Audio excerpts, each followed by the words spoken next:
नर्मदा अध्यात्म मंच से आपका मित्र पंडित गिरिमोहन गुरु सभी को सादर ओम नमो नारायण। बंधुओं, हमारे देश में भगवान शिव और भगवान विष्णु दोनों के उपासना के रूप में दो मत अधिक लोकप्रिय है। वैसे शाक्त मत भी है और दो मत जो है वैष्णव संप्रदाय और शैव संप्रदाय, जिसमें कहते हैं कि जैसे भगवान शिव को आदि देव कहा जाता है, इसी प्रकार से शैव संप्रदाय भी सबसे पुराना संप्रदाय है।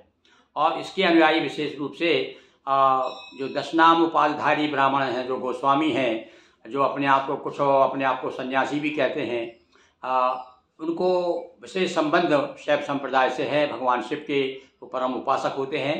तो आज हम आपको शैव संप्रदाय क्या है उसके बारे में थोड़ा सा शैव धर्म परंपरा, ये देखिए। फिर चूँकि ये पत्रिका परिचय परंपरा चल रही है, श्रृंखला चल रही है, तो आज फिर हमारे पास में ये एक पत्रिका है, इसका नाम है वेदांग ज्योति।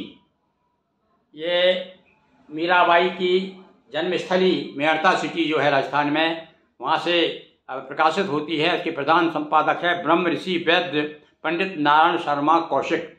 बड़े ज्योतिषाचार्य हैं और विशेष रूप से ज्योतिष की पत्रिका है, और बड़ी धार्मिक लेख भी इसमें छपते रहते हैं। इसमें मेरा ये भक्तों के लक्षण एक कविता भी छपी है, और साथ साथ में ये जो लेख मैं आपको सुना रहा हूँ शैव धर्म की संप्रदाय, शैव धर्म परंपरा, और ये अप्रैल 2015, ध्यान रखिए कि ये भी 2015 यानी 10 साल पहले की पत्रिका है, जिसमें मेरा ये लेख प्रकाशित हुआ है। और लेख बड़े काम का है। विशेष रूप से शिव के उपासक हैं वो इसे जरूर ध्यान से सुनिए। शिव और अशिव का संयुक्त रूप है यह जगत।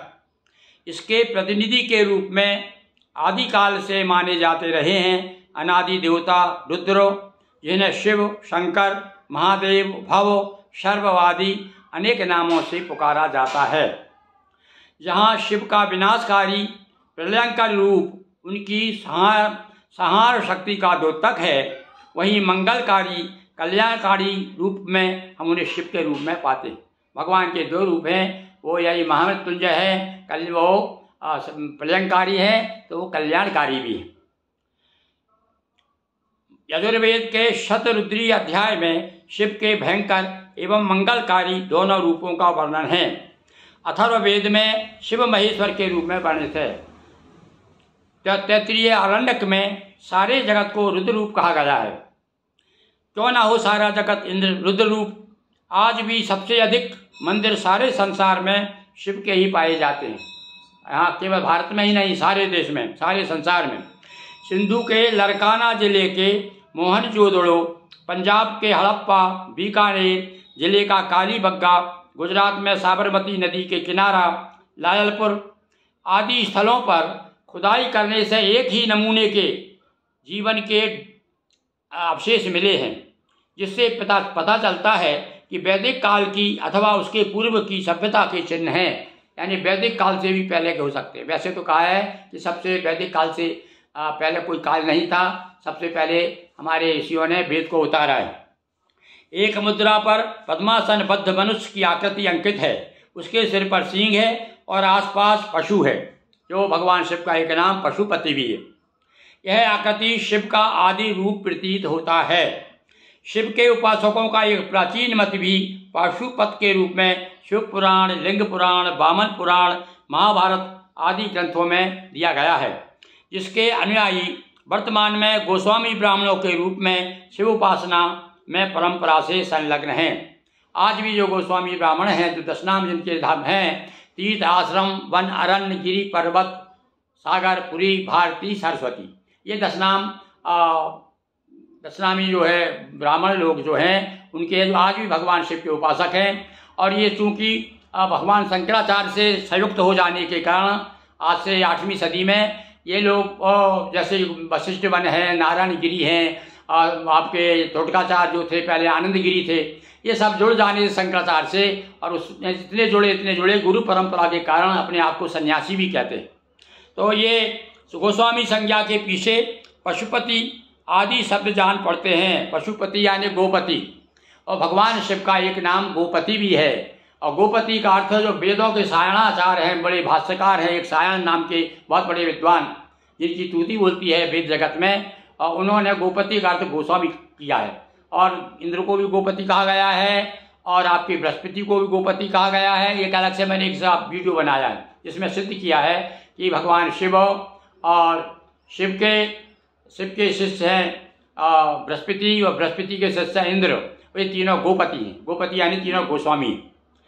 आदि शब्द जान पड़ते हैं।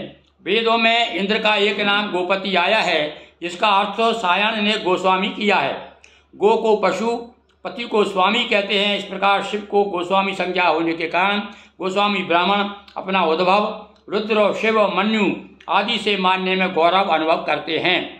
पाशुपत लोग जीव को पशु और शिव को पशुपति कहते हैं। यानी जो शैव लोग हैं वो अपने आप को पशु मानते हैं। पशु यानी संस्कृत में जीव होता है, प्राणी होता है पशु। तो रामानुजाचार्य के समय पाशुपत के अतिरिक्त कापाल, कालमुख आदि शैव संप्रदायों के अनेक भेद देखने को मिलते हैं। आजकल शैवों के प्रमुख 5 भेद हैं। देखिए अब हमें भेद बताया शैवों के कितने भेद हैं, 5 भेद, जिसमें एक है सामान्य शैव। ये सामान्य शैव की क्या भैया पहचान है? हम कह रहे कैसे मानेंगे कि ये सामान्य शैव है?